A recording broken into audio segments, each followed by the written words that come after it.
యేసయ్య శ్రేష్టమైన నామమునకు ఘనత మహిమ కలుగునుగాక. Sajeeva Vahini power up women ministry వారికి నా వందనాలు, ధన్యవాదాలు తెలియపరుస్తున్నాను. The response to the cross, సిలువకు ప్రతిస్పందన, ఈ విషయాన్ని మనము ధ్యానం చేసుకుందాము. ధ్యానం చేసుకునే ముందు ఒక చిన్న ప్రార్థనలో పాల్గొందాము. పరిశుద్ధుడు అయిన మా గొప్ప దయగల తండ్రి, మాకిచ్చిన ఈ మంచి సమయాన్ని బట్టి కృతజ్ఞతాస్తుతులు చెల్లిస్తున్నాం ప్రభువా. తండ్రి నాయన, మరి మీరు దేవునిగా, ప్రభువుగా, రక్షకునిగా మిమ్మలను మాకు తెలియపరుచుకున్నారు. మమ్మలను మీ బిడ్డలుగా చేర్చుకున్నారు. మీకు స్తోత్రములు తండ్రి. మరి సిలువను గూర్చి ధ్యానిస్తుండగా మీ సన్నిధి మాతో ఉంచి మాతో మాట్లాడమని, మా హృదయమును స్పందింపచేయమని వేడుకుంటూ ప్రార్థిస్తూ ఈ కొద్ది మనవులు యేసయ్య పేరిట అడిగి వేడుకుంటున్నాము తండ్రి. ఆమేన్. ఈ దినము మనము ఈ విషయాన్ని ధ్యానములో పెట్టుకుందాము. The response to the cross, సిలువకు ప్రతిస్పందన. సో ఈ టైటిల్ ని మనము చూస్తున్నాము. The response to the cross, సిలువకు ప్రతిస్పందన. సిలువ, ద క్రాస్, యేసయ్య మోసిన సిలువ, యేసయ్య ఎక్కిన సిలువ. ఈ సిలువ వైపు మనము చూచినప్పుడు ఏ విధమైన ప్రతిస్పందన మనకి కలుగుతుంది ఆలోచన చేద్దాం. ఆ రోజుల్లో రోమియుల పరిపాలనలో సిలువకు మరి ఏ విధమైన ఆ చిహ్నము, లేకపోతే సిలువ దేనికి గుర్తుగా ఉన్నింది అని మనము ఆలోచన చేస్తే, ఆ కాలములో సిలువ నేర శిక్షకు, మరణమునకు, అవమానమునకు, ఓటమికి చిహ్నంగా, గుర్తుగా ఉన్నింది. కానీ ఎప్పుడైతే యేసు ప్రభు ఆ సిలువ పైన మన స్థానములో మరణించడానికి, మరి ఆయన అక్కడ ఒక బలి మన కొరకు ఇవ్వడానికి మరి తయారయ్యారో, ఆ సిలువ పైన మరి యేసయ్య పాపరహితునిగా మన పాపము మోసుకుంటూ మన స్థానములో మరి పాప శిక్ష అయిన నరక శిక్షను అనుభవించడానికి ఆ సిలువ పైన వేలాడుచు, శ్రమ పొందుచు, రక్తము కార్చుచు, ప్రశస్త రక్తాన్ని కార్చుచు, తన శరీరము గాయపరచబడి ఉన్న ఆ శరీరం నుండి రక్తము కారుతూ మరి ఆ సిలువ పైన ఎప్పుడైతే మరణించి మరి తిరిగి 3వ దినము సజీవునిగా లేచాడు, ఆ సిలువే మరి వేరొక గుర్తుగా, వేరొక చిహ్నముగా మారిపోయింది. మరి ఆ సిలువ నూతన జీవానికి చిహ్నముగా మారిపోయింది. ఆ సిలువ విజయానికి, మహిమకు, మరి ఘనతకు చిహ్నముగా మారిపోయింది. The cross has become a symbol of victory, new life, honor and power through our Lord Jesus Christ. So ఈ సిలువ వైపు మనము చూస్తున్నప్పుడు మనకి ఈ విషయము గుర్తు వస్తుంది. ఎస్, యేసయ్య మన కొరకు ఈ సిలువ పైన తన ఒక బలి గొర్రె పిల్లగా, దేవుని గొర్రె పిల్లగా ఆయన మరణించాడు. మరి మనము దేవుని వాక్యంలో చూస్తే ఈ సిలువ ద్వారా మానవులందరికీ దేవుడు ఒక అమూల్యమైన బహుమతి ఏర్పాటు చేశాడు. యేసయ్య సిలువ ద్వారా ఆ అమూల్యమైన బహుమతి పాప క్షమాపణ, నూతన జీవితము, నూతన హృదయము, నూతన జీవితము. ఈ లోకంలో సమృద్ధి, జీవము, మరి పరలోకములో నిత్య జీవము. మరి ఈ సిలువ ద్వారా దేవుడు మన కొరకు ఈ విధంగా ఈ బహుమతిని యేసయ్య ద్వారా ఏర్పాటు చేశాడు. మరి వాక్యమైన దేవుడు ఈ లోకంలో దేవుని గొర్రెపిల్లగా జన్మించాడు. వాక్యమైన దేవుడు శరీరధారి అయి మరి లోక పాపమును మోసుకొని పోయే గొర్రెపిల్లగా ఈ లోకంలో మరి మన కొరకు జన్మించాడు. మన పాపముల ప్రాయశ్చిత్తము చేయుటకు మచ్చలేని గొర్రెపిల్లగా, పాపము లేని మానవునిగా తను తాను అర్పించుకున్నటకు ఈ లోకంలోకి దేవుడు, వాక్యమైన దేవుడు యేసు ప్రభువుగా వచ్చాడు. మరి సిలువ మరణమునకు తను తాను అప్పగించుకున్నాడు. యోహాను సువార్తలో మరి 1:29 మనము గమనిస్తే అక్కడ బాప్టిజం ఇచ్చు యోహాను యేసయ్యను ఈ విధంగా పరిచయం చేస్తున్నాడు. ఇదిగో లోక పాపము మోసుకొని పోవు గొర్రెపిల్ల. ఇదిగో దేవుని గొర్రెపిల్ల, లోక పాపమును మోసుకొని పోవు గొర్రెపిల్ల. అవును, మన పాపాన్ని ఆయన భుజాల పైన వేసుకుని మోయుటకు మరి యేసయ్య ఈ లోకానికి మానవునిగా వచ్చాడు. మరి ఆ సిలువను మన కొరకు మోసాడు. మరి ఆ సిలువను మరి ఎక్కి ఆ సిలువ పైన మరణించడానికి మరి యేసయ్య మరి సిద్ధముగా ఆ ఈ లోకానికి వచ్చాడు. తను తాను అర్పించుకొని సిద్ధ మనసుతో తను తాను తగ్గించుకొని మరి ఆ సిలువ పైన మన కొరకు మరణించుటకు ఆయన గొర్రెపిల్లగా, దేవుని గొర్రెపిల్లగా బలి బలి పశువుగా ఈ లోకానికి యేసయ్య వచ్చాడు. మరి ఈ సమయంలో మనము యేసయ్య వైపుకు, సిలువ పైన వేలాడుతున్న యేసయ్య వైపుకు మనము చూద్దాము. మరి ఆ సిలువ పైన యేసయ్య మేకులతో కొట్టబడి మరి గాయపరచబడిన శరీరము నుండి రక్తము కారుతూ ఉన్నది. నరక శ్రమను ఆయన అనుభవిస్తూ ఉన్నాడు.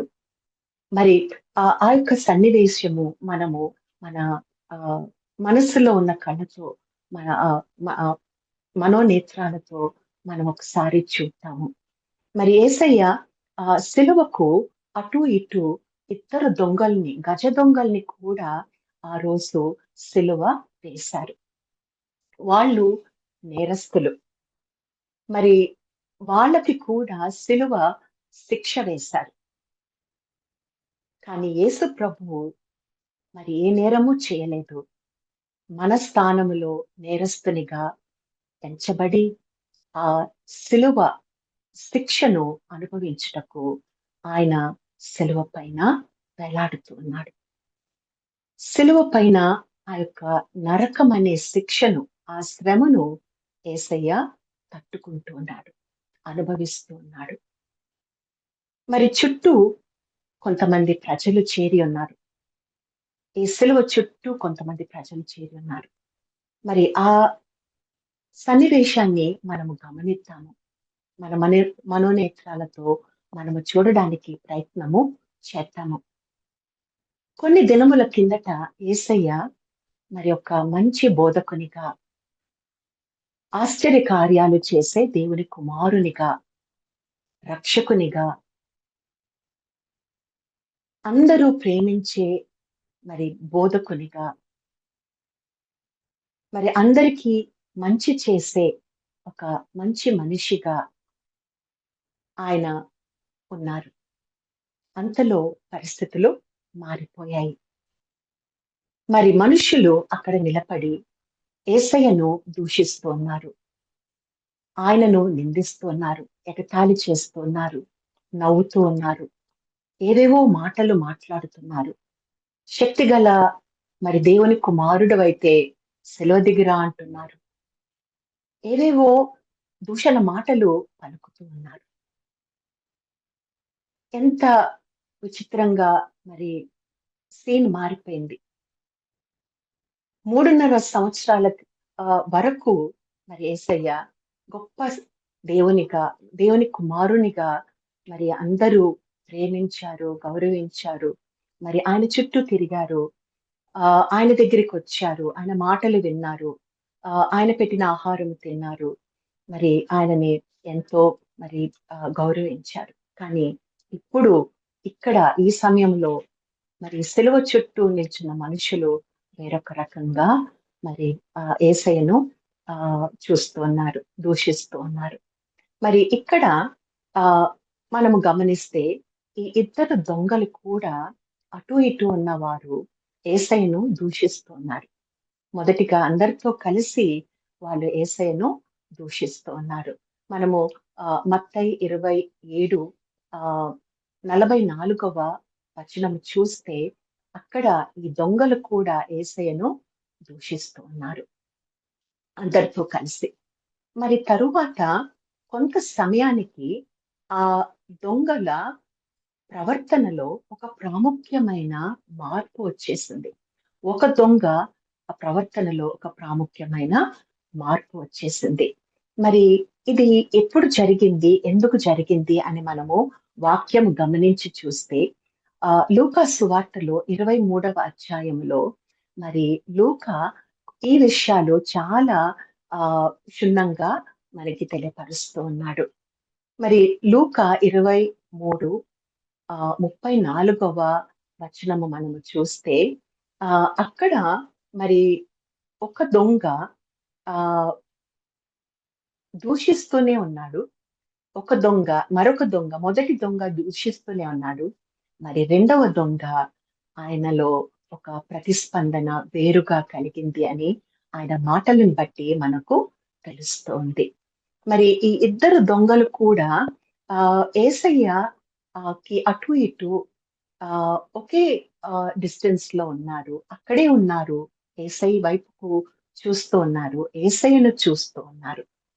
యేసయ్య మరి ఆ శ్రమ పొందుతూ ఉంటే మరి రక్తము కారిన ఆయన శరీరమును చూస్తూ ఉన్నారు. మరి ఒక దొంగలో ఏమి మార్పు కలిగింది? ఎందుకు కలిగింది? అని మనము ఆలోచించి చూస్తే అక్కడ మనకొక వాక్యము మరి లూకా రాసి ఉన్నాడు. యేసయ్య ఆ శిలువ పైన మాట్లాడడము మొదలుపెట్టాడు.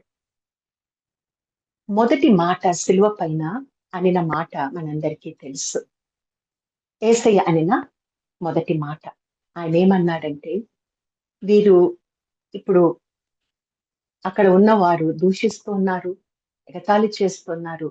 మరి అంతకుముందు మేకులతో ఆయనను శిలువ పైన కొట్టివేశారు. నవ్వుతూ ఉన్నారు. మరి అలా వారందరిని చూసి యేసయ్య కోపగించుకోలేదు కానీ ఆయనేమంటున్నాడంటే, దేవా!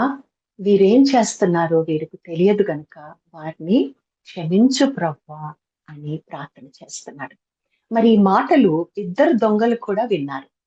కానీ ఒక దొంగ మాత్రము ఆయన ప్రతిస్పందనలో ఏ మార్పు చూపించలేదు కానీ, రెండవ దొంగ మాత్రము ఆయన ప్రతిస్పందనలో సిలువ వైపు ఆయన యేసయ్య వైపు చూస్తూ ఆయన ప్రతిస్పందనలో మార్పు మనము చూస్తాము.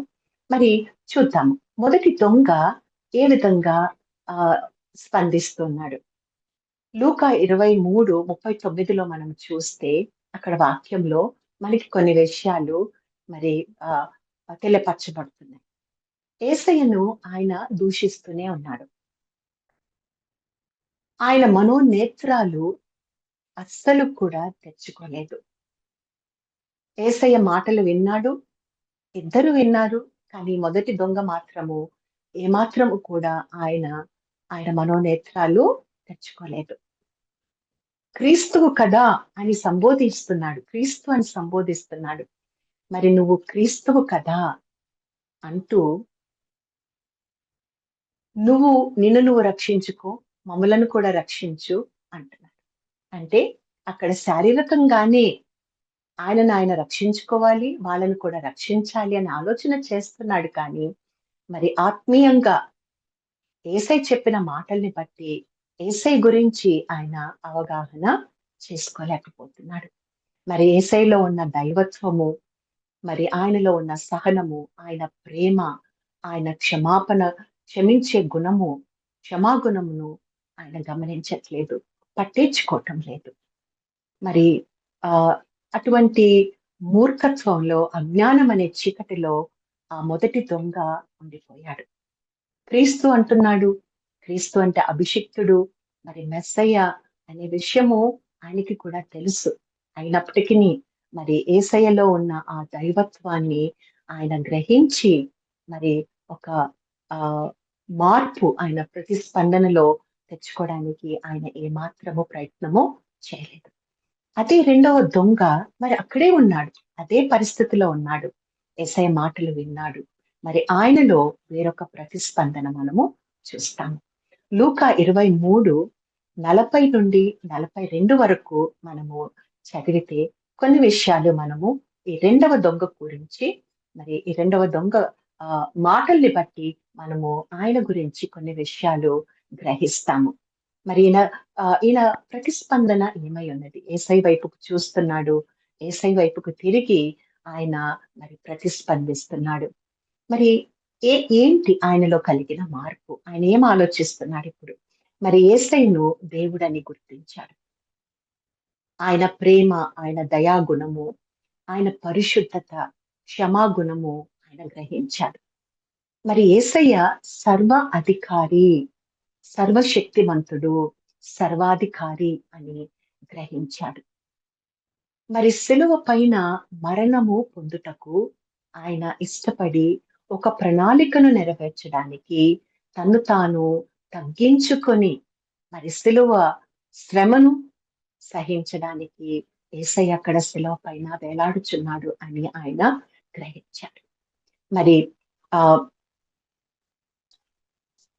దూషించిన ఆ మొదటి దొంగను గద్దించాడు. ఊరికే ఉండలేదు. మరి దూషిస్తున్న ఆ మొదటి దొంగను గద్దించాడు. ఆయనతో అంటున్నాడు, మనకైతే ఈ మరణ శిక్ష, ఈ సిలువ శిక్ష సమంజసమే. మనం నేరం చేశాం, నేరస్తులము. మనకి ఈ సిలువ శిక్ష న్యాయమే అంటున్నాడు. కానీ మళ్ళీ ఒక మాట అంటున్నాడు, కానీ ఈయన యేసు క్రీస్తు ఆయన ఏ తప్పు చేయలేదు. ఈ మరణ శిక్ష, ఈ సిలువ శిక్ష ఆయనకు న్యాయమైనది కాదు. నువ్వు దేవునికి భయపడవా అని ఆయనను గద్దిస్తున్నాడు.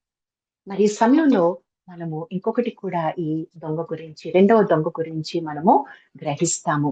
మరి పరలోక రాజ్యము మరి యేసయ్య స్థాపిస్తాడని, పరలోక రాజ్యమునకు ఆయన మరి రాజాది రాజని, ఆయన సర్వశక్తి గల దేవుడని, ఆ రాజ్యమునకు ఆయన అధిపతి అని గుర్తించాడు.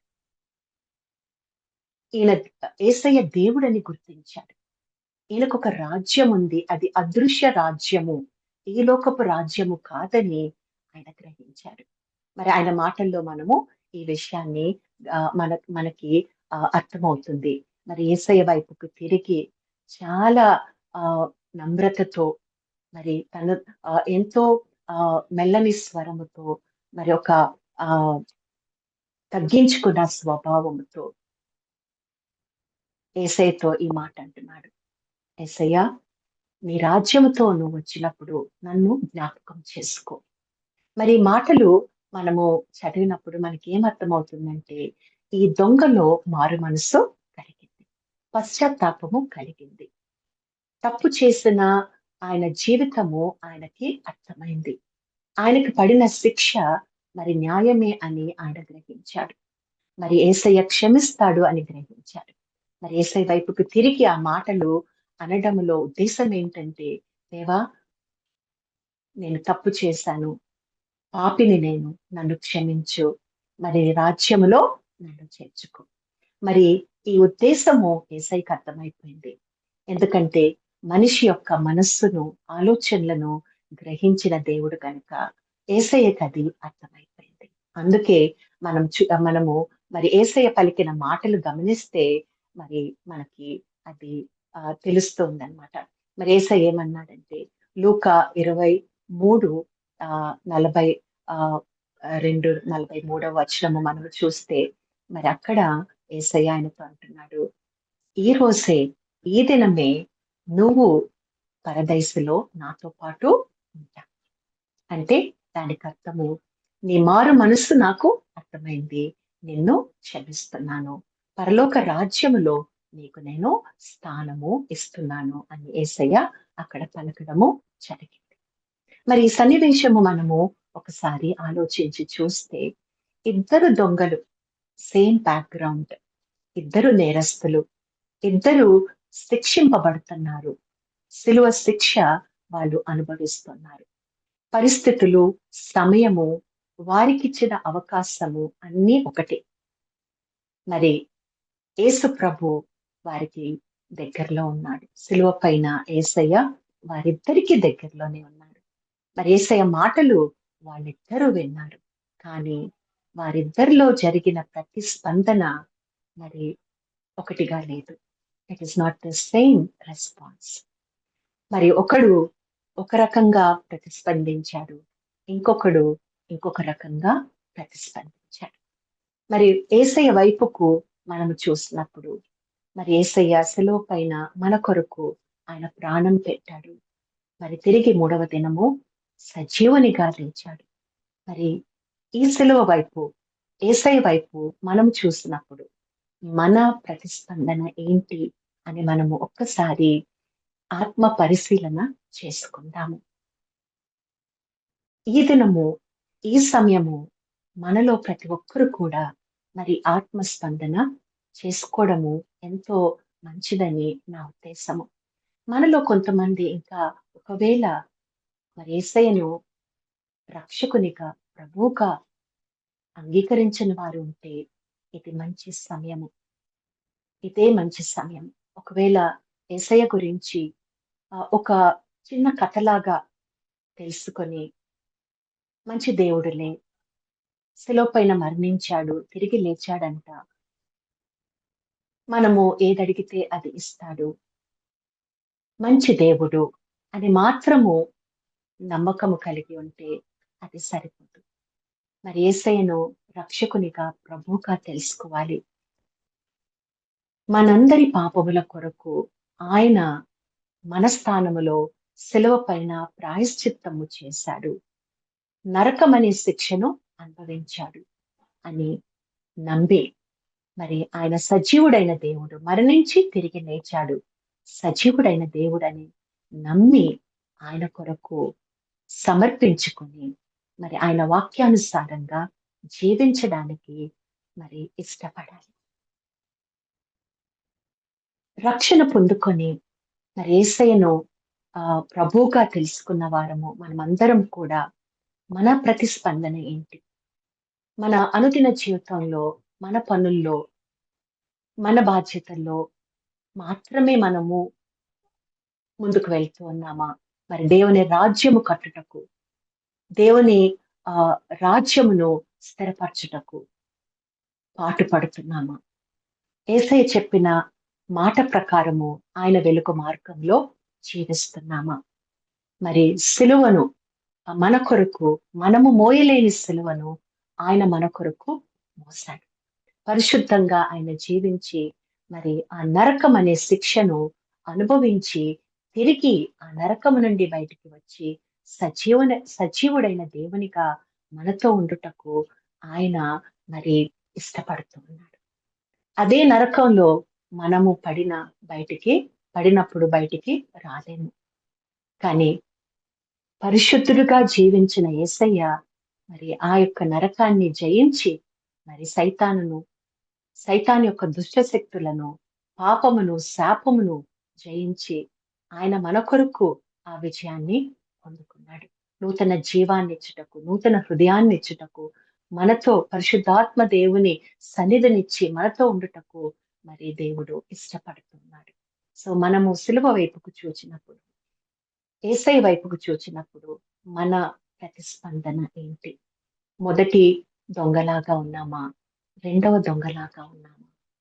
మరి కొంతమంది ఏమనుకుంటారంటే మరి రెండవ దొంగ మరణించే ముందు నమ్మాడు కదా, పరలోకానికి వెళ్ళిపోయాడు కదా, మనం కూడా అలా చేయొచ్చులే అది కొంతమంది అజ్ఞానంగా, మూర్ఖంగా ఆలోచించేవారు కూడా ఉన్నారు.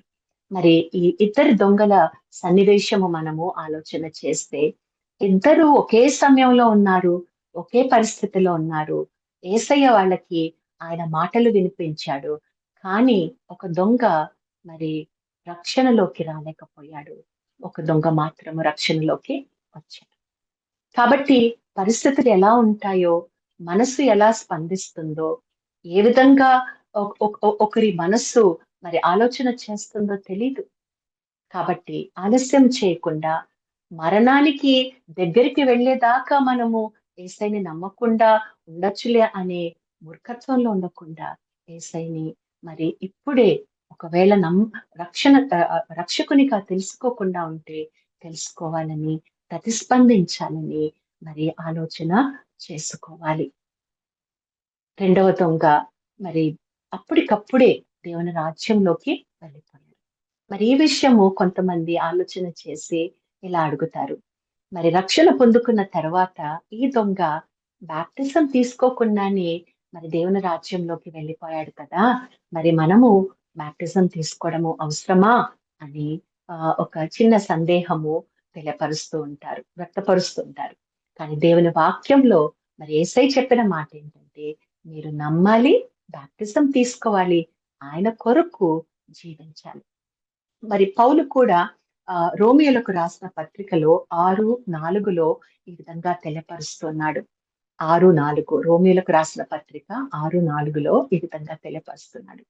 మరి మనము నూతనమైన జీవితము జీవించుట కొరకు యేసయ్య మన కొరకు మరణించి తిరిగి లేచాడు.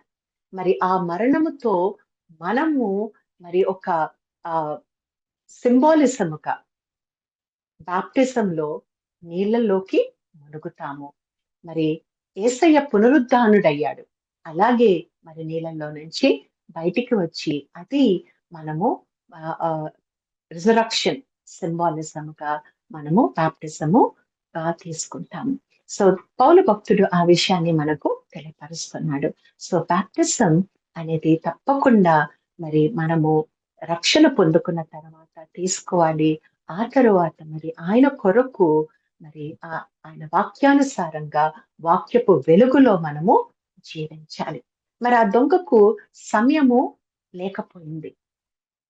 ఆయన జీవితము అప్పటికప్పుడే శిలువపైనే ముగించబడింది. కాబట్టి ఆయనకు సమయం లేదు కాబట్టి బాప్టిజం తీసుకోవడానికి వీలు కాలేదు. కానీ మనకు సమయం ఉంది కదా! యేసయ్య సమయం ఇచ్చారు కదా! రక్షణ పొందుకున్న తర్వాత ఆయన కొరకు జీవించడానికి మరి నూతన జీవాన్ని మనకు కొనసాగించుకోవడానికి ఆయన కృపనిస్తున్నాడు. ఆయన కరుణిస్తున్నాడు. కాబట్టి జీవిత కాలం అంతా కూడా మరి ఆయన కొరకు జీవించాలి. మరి ఆయన కొరకు జీవించడానికి ఒక సింబాలిజంగా మరి బాప్టిజము మనము తీసుకోవాలి అనేది వాక్యానుసారంగా మనము తెలుసుకుంటున్నాము. మనలో ఎవరైనా మరి బాప్టిజం గురించి ఒకవేళ ఏదైనా ఇటువంటి అపోహ ఉంటే గనుక అది తొలగిపోవాలని నా ఆశ. మరి చివరిగా మనము పౌలు భక్తుడు చెప్పిన విధంగా గలతీలకు రాసిన పత్రికలో 5:20 దాంట్లో మరి ఆ వాక్యము మన వాక్యముగా మన స్పందనగా మనము తీసుకుందాము. యేసయ్య వైపుకి మనము తిరిగి ఆయన సిలువ వైపు మరి యేసయ్య వైపుకి మన దృష్టిని మన మనసును పెట్టి మరి ఈ విధంగా మన యొక్క ఆలోచన కలిగి ఉందాము. మరి యేసయ్యతో పాటు మనము కూడా సిలువ వేయబడ్డాము. జీవించినది మనము కాదు కానీ మనలో ఉన్న యేసయ్య పరిశుద్ధాత్మ ద్వారా. సో యేసయ్య మనలో జీవించాలి. యేసయ్య కొరకు మనము జీవించాలి. ఆయన వైపుకు ఎప్పుడు కూడా మన దృష్టి ఉంచి మనము ఆయన మాటకు ప్రతిస్పందిస్తూ మనము జీవించాలని మనము జ్ఞాపకము పెట్టుకుంటాం. సో దేవుడు మనకి ఈరోజు ఇచ్చిన ఈ వాక్యమును బట్టి మనము దేవునికి స్తోత్రములు చెల్లిద్దాము, ప్రార్థించుకుందాము. దయగల నాయన ప్రభువా, పరిశుద్ధుడు అయిన మా గొప్ప కరుణా కటాక్షములు గల గొప్ప దేవ, మీకు స్తోత్రములు నాయన.